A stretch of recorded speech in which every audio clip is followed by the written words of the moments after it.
혹시 믿음을 눈으로 볼 수 있을까요? 한번 옆에 분들 잠깐 보시겠어요?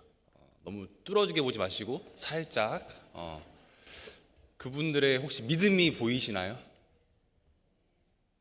네, 잘 모르시겠죠? 네, 그럴 수 있는 것 같기도 하고 아닌 것 같기도 하고. 기독교 역사를 공부하다 보면 당시 성도님들의 그 믿음과 열심은 사실 교회의 모형을 통해 드러나게 되었습니다. 좀 더 높으면 높을수록, 교회가 화려하면 화려할수록, 잘 구비되면 구비될수록 저절로 얻게 되는 그 경건함과 경외감이 마치 하나님을 향한 믿음이라고 여기면서 성도님들은 살았던 것이죠. 온전한 믿음은 시간과 장소에 영향을 받지 않습니다. 왜 그럴까요? 저희들이 아는 것 같이 이 믿음은 우리에게서 난 것이 아니라 하나님의 선물이기 때문입니다. 그리고 하나님이 이 시간과 장소에 영향을 받지 않기 때문입니다. 쉽게 이야기해서 우리의 환경을 바꾸면 우리를 향하신 하나님의 뜻이 달라질까? 내가 이것을 선택하면 이것보다 하나님의 뜻이 더 이곳에 있지 않을까? 저희는 항상 이런 기도를 하고 간구합니다. 그런데 환경에 따라 하나님의 뜻이 바뀌지 않습니다. 하나님의 뜻은 우리가 처한 환경과 상황 그리고 때와 상관없이 언제나 동일합니다. 하지만 저희는 좀 더 좋은 곳, 화려한 곳, 좀 더 잘 준비되고 보다 나은 타이밍에 하나님의 뜻이 있을 거라고 그것을 조금 더 느끼고 싶어서 계속 간구하고 기도하죠. 오늘 본문에 이러한 고민을 했던 사람이 있는데 바로 바룩입니다. 그리고 이분을 통해 또 저희들의 모습이 투영이 되는데 저희들의 삶의 선택에 있어서 하나님의 뜻은 어디에 있는지 말씀을 통해 함께 깨닫는 지혜가 있길 소망합니다. 오늘 본문은 이 일이 진행되는 시간을 정확하게 1절에 이렇게 말하고 있습니다. 유다의 요시야 왕의 아들 여호야김 넷째 해에. 이때라 하면요, 저희들이 이제 지난주에 예레미야 36장 말씀을 배웠는데 이때의 시간과 동일합니다. 36장 1절에 이렇게 나옵니다. 유다의 요시야 왕의 아들 여호야김의 제4년에 여호와께로부터 예레미야에게 말씀이 임하니라 이르시되. 36장에서 예레미야는 바룩에게 그동안의 예언을 두루마리에 기록하라고 합니다. 그러니까 지금 이거 45장이요, 이제 앞으로 와서 있어야 되는 말씀이라는 겁니다. 예언의 내용은 매우 간단합니다. 악한 길에서 돌이키라. 그리하면 여호와께서 너희를 용서하시리라. 이 당시 바벨론의 속국으로 살면서 하나님이 너희들을 치시고 회복되지 않을 거다. 너희들은 끌려갈 거다. 이것을 전했던 것이 예레미야의 말씀과 예언이었습니다. 많은 사람들이 그를 매국노로 봤고 그 죄목으로 지금 오늘 45장에는 붙잡혀 있는 상황 때문에 지금 바룩에게 이 예언을 두루마리에 하나씩 기록하고 그것을 전하라고 하는 겁니다. 그래서 오늘 이제 금식일에 성전에서 이 글을 읽게 하는데요. 그런데 그것을 고관들이 듣게 되고 이 예언이 누구에게까지 가냐? 왕에게, 특별히 이 당시에 여호야김 왕에게 가게 됩니다. 이 당시 성경은요, 여호야김을 그의 조상들이 행한 모든 악을 행하였다, 이 한 줄로 이 왕을 잘 묘사하고 있습니다. 남유다의 악한 왕으로 유명했던 여호야김, 자신의 사치와 건축욕 때문에 백성을 힘들게 했고 바벨론의 종속국이었는데 갑자기 애굽의 편을 들면서 간사한 모습, 때로는 무모한 정치적인 그런 태도를 통해서 침략당하고 그로 인해서 백성들이 계속 힘들게 되는, 또한 예언자들을 죽이기도 하고, 오늘 36장의 말씀처럼 바룩이 읽은 그 두루마리를 칼로 찢고 불로 태우는, 하나님의 말씀을 가볍게 여겼던 그런 왕이었습니다. 저희는 트럼프 대통령이 된 후로 이 정세가 바뀌고 시민들과의 갈등, 분열, 또 때로는 그 긴장을 저희는 직접적으로 또 간접적으로 느낄 수 있는데요. 만약에 지금 이제 폭군이잖아요, 왕이. 이 왕이 있었다면 그 당시에 그 백성들의 심리 상태, 또 정세, 또 신앙의 상태가 얼마나 어려웠을지를 짐작할 수 있습니다. 근데 지금 이런 상황에서 누가 지금 하나님의 일을 하고 있어요? 예레미야가 하고 있습니다. 예레미야가 여호야김 왕이 칼로 잘라버린 그 진리를 전해야 됐고, 바룩은 여호야김이 불살랐던 하나님의 말씀을 받아 적고 읽어야 했던 그 사명을 받게 됩니다. 이 성경을 읽다 보면은 그냥 하나님의 사람이니까 당연히 해야 되지, 시키는 거 해야 되는 거 아닌가 라고 막연하게 생각할 수 있습니다. 그들이 이 예언을 적고 전하는 일이 어떻게 보면은 개혁을 일으키고 엄청난 개혁의 바람을 일으킬 거라는 생각도 할 수 있지만, 저희들에게 적용을 해보자면 이런 이야기와 같습니다. 만약에 첸 목사님이 중국에 선교를 갔다가 잡히게 됩니다. 여러분에게, 킹덤 미션 팀에게 진리의 말씀을 첸 목사님한테 잘 받아 적어서 그것을 시진핑 앞에서 읽으라는 겁니다. 잘 짜여진 판에서 가장 완벽한 타이밍에 정세가 조금 누그러진 다음에 준비가 잘 되어 있을 때 읽으라 그래도 부담이 되는데, 지금 예언자도 죽이는 판에, 하나님의 말씀을 불사르고 자르는 판에 이 말씀을 전하라는 겁니다. 중국에서는 시진핑에게, 러시아에서는 푸틴에게, 북한에서는 김정은에게, 미국에서는 트럼프에게 이 예언을 읽어주라는 수준입니다. 이게 성경의 이야기이기 때문에 단순히 그 사람들의 이야기겠지, 사역자니까 그냥 당연히 해야 되지, 이런 이야기가 아니라는 겁니다.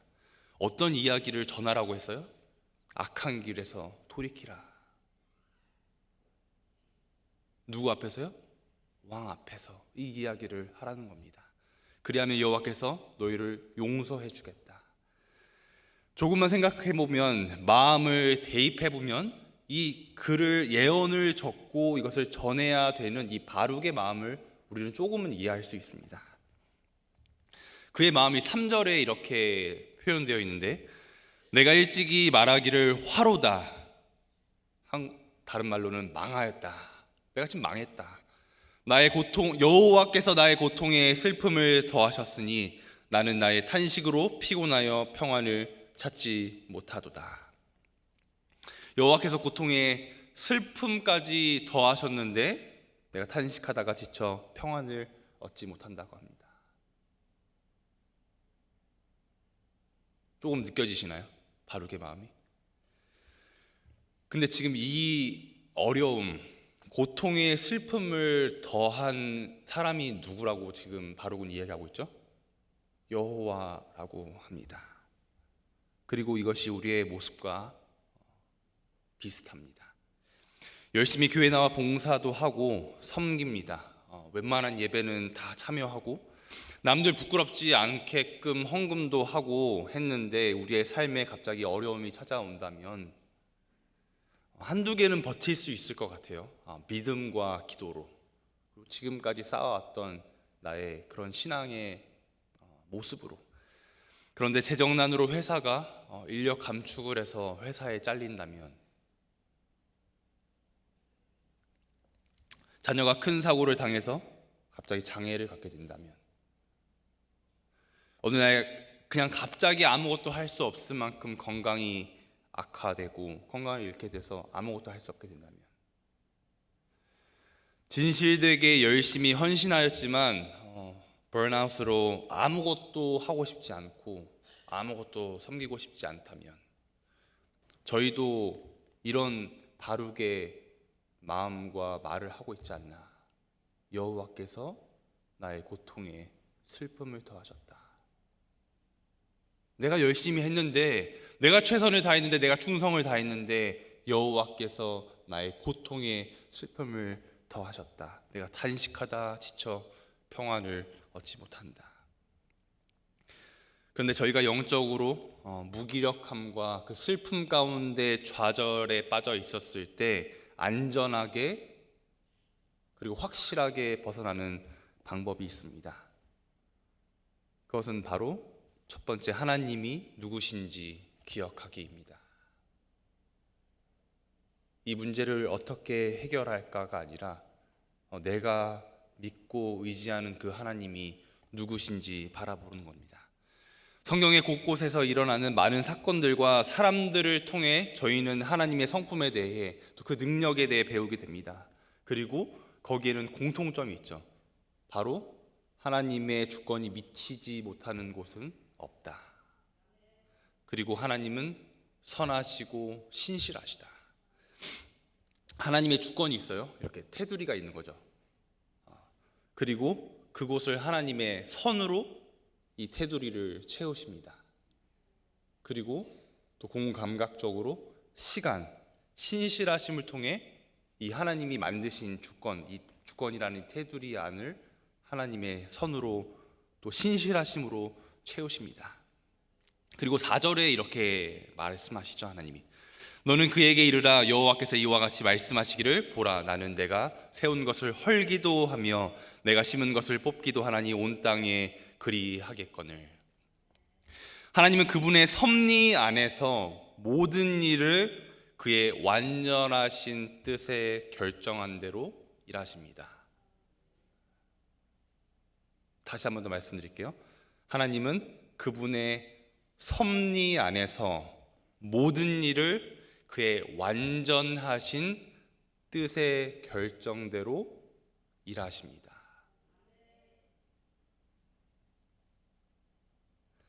그리고 그것을 믿을 때, 그것을 믿고 경험할 때 저희는 욥과 같이 고백할 수 있습니다. 욥기서 1장 21절에 이렇게 말씀하죠. 주신 이도 여호와시요 거두시는 이도 여호와시니 여호와의 이름이 찬송을 받을지니이다 하고, 저희들이 감사하세요, 받은 것을 감사하세요, 얻은 것을 감사하세요, 감사를 노력하라고 해서 감사가 안에서 생기나요? 뭐 생길 수도 있을 것 같아요. 계속 하다 보면. 하지만 진정한 감사는 우리의 노력과 연습도 있지만 사실 그 감사가 어디로부터 오는지를 확실하게 느낄 때 이 감사가 우리 안에 만들어지는 겁니다. 때로는 내가 겪는 고난이 이해되지 않을 때가 있습니다. 우리가 견뎌야 하는 그 삶의 무게와 남모르게 흐르는 눈물을 허락하신 하나님이 원망스러울 때가 있습니다. 하나님이 다 아신다고 했는데 내가 왜 이런 지경에 이르도록 하나님은 나를 밀고 계신가? 그때라 할지라도 우리가 세우시고 심으시는 여호와 하나님을 믿고 감사한다면 헐기도 하시고 뽑기도 하시는 하나님을 믿고 감사할 수 있습니다. 하나님을 온전히 바라볼 때 이 모든 일이 하나님의 뜻 안에서 있으며 그 가운데에서도 하나님의 선하심과 신실함을 보는 믿음이 필요하다는 겁니다. 두 번째로 저희가 영적 도태와 무기력함에 빠져 있었을 때 벗어나는 두 번째 방법은 나를 위한 삶에서 하나님을 위한 삶으로입니다. 저희는 드라마와 영화의 주인공의 삶을 살길 원하죠. 조연보다는 주연의 삶. 그리고 한번 사는 인생 누구나 큰 일을 하고 싶어 합니다. 좀 대단한 일을, 내 이름이 기억될 만한 일을, 뿌듯한 일을. 이 당시 바룩에게도 이런 마음이 있었던 것 같습니다. 그는 사반의 가문으로서 쉽게 말해서 귀족, 관료 집안의 자녀로 저희들이 아는 말로는 금수저 집안입니다. 그런데 지금 이분이 바룩이 하고 있는 일이 무엇이죠? 예레미야가 했던 그 예언을 적고 이것을 그냥 전하는 일입니다. 쉽게 말해서 목사님이 하는 얘기를 잘 적었다가 이것을 전하는 일을 했습니다. 이것이 성도님들이 보시기에는 큰 일인가요? 아니면 작은 일인가요? 큰 일이에요? 그냥 받아 적고 전하는 일인데, 믿음으로 이 길을 걸어왔습니다. 바룩이 남들이 보기에는 별것 아닌 이 사역 열심히 하고 있는데 지금 보니까 라인을 잘못 탔습니다. 지금이 어떤 시대예요? 예언자들이 죽는 시대. 말씀 잘못했다가 바로 죽는 시대. 자칫 잘못해서 감옥에 갈 정도가 아니라 죽을 수도 있는 그 최악의 시대에 이 일을 하고 있다는 겁니다. 내가 왜 이 라인을 탔을까? 내가 왜 이런 선택을 했을까? 얼마나 머리가 돌아갔고, 이렇게 해야 되나 저렇게 해야 되나, 얼마나 많은 계획을 짜고 또 짰을까요? 그런데 그의 깊은 내면에 꿈틀대는 그 야망과 그 포부, 어쩌면 사명으로부터 도망가려고 했던 그의 마음을 여호와 하나님께서는요 아시고 이렇게 말씀하십니다. 5절에 내가 너를 위하여 큰 일을 찾느냐, 그것을 찾지 말라. 보라, 내가 모든 육체에 재난을 내리리라. 그러나 내가 가는 모든 곳에서는 내가 너에게 내 생명을 노량물 주듯 하리라. 여호와의 말씀이니라. 쉽게 말해서 하나님께서 이렇게 말씀하시는 거죠. 바룩아, 내가 너의 마음 잘 안다. 얼마나 더 큰 일을 하고 싶고 성공하고 싶고 안정된 미래를 꿈꾸고 있겠지. 지금 너가 하고 있는 일이 얼마나 이 시대와 뒤처져 있고 앞뒤가 맞지 않는, 말이 안 된다는 일이라는 걸 내가 너무나도 잘 안다. 잘못된 선택을 했다고 후회하고 더 좋은 길이 있을 거라며 또 다른 방법을 찾고 있겠지. 그런데 너가 생각하기에 작게 여기는 그 일이 큰 일이다.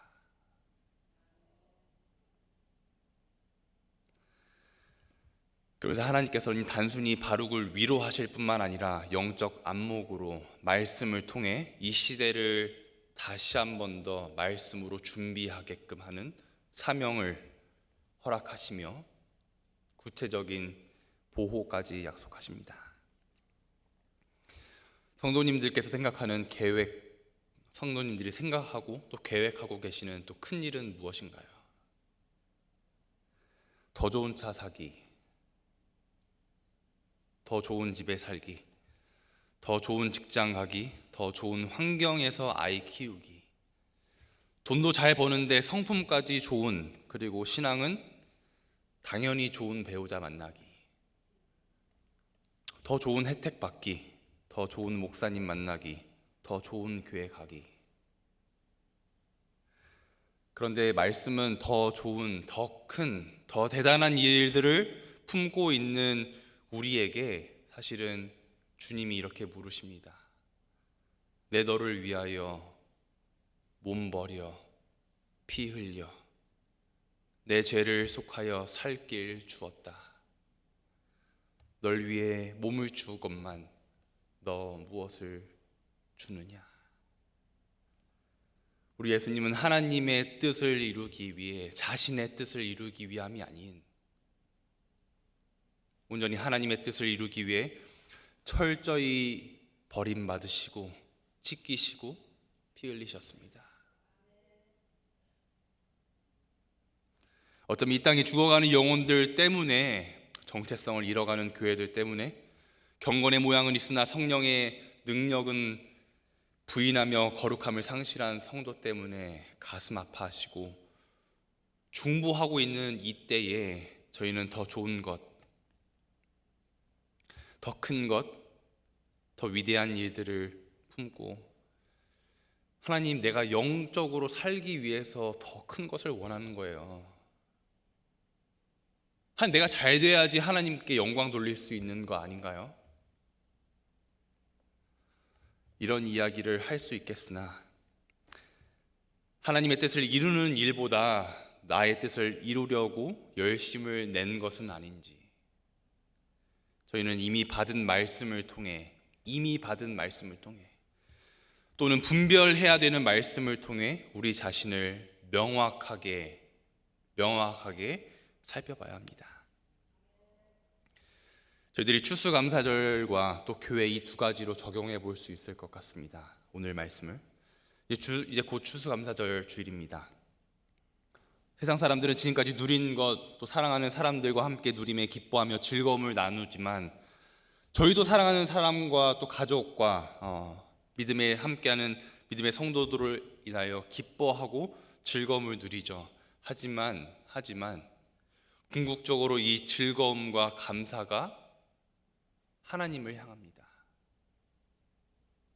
하나님으로 받든 그것을 감사함으로 이것을 나누는 것이죠. 하나님께 드려지는 마음과 헌물은 우리 안에 죄책감을 덮고 앞으로 나의 인생이 잘 되길 바라는 보험으로 드려지는 것이 아니라, 한 해 동안 지켜주심에 해야 할 일을 허락하심에, 그리고 은혜로 인도하여 주심에 감사하여 마음과 물질을 다하는 겁니다. 우리가 분별하지 않으면, 말씀 앞에 나를 제대로 비추지 않으면, 어쩌면 우리의 기도와 헌물이, 우리의 예배가 우리를 위한, 우리가 생각하는 큰 일이 될 수 있다는 겁니다. 교회적으로 적용해보자면, 목자를 잃은 양에게 가장 큰 위험은 낭떠러지도 아니고 늪지대도 아니고 으르렁거리는 늑대가 아니라, 무리를 떠나 내가 원하는, 내가 생각하는 큰 일로 울타리를 떠나는 겁니다. 때로는 우리의 색깔, 우리의 유산, 우리의 비전, 우리에게 맞는 사역자, 우리에게 필요한 프로그램도 중요하지만요, 교회가 교회되는 정체성을 회복하는 일, 말씀과 기도에 전념함으로 모이기를 힘쓰고, 예배마다 모이기를 힘쓰고 우리의 영이 먼저 회복하는 것이 하나님이 말하시는 일인 줄 압니다. 개인적으로 우리에게 나는 하나님의 일을 하고 있는가? 작고 큰 일이 아니라 나는 하나님의 일을 하고 있는가? 우리의 부서는, 우리의 선교회는, 우리의 교회는 교회된 자로서 이 하나님의 일을 감당하고 있는가? 말씀을 통해 다시 한 번 더 깨닫고 순종하는 놀라운 역사가 있기를 주님의 이름으로 축원드립니다.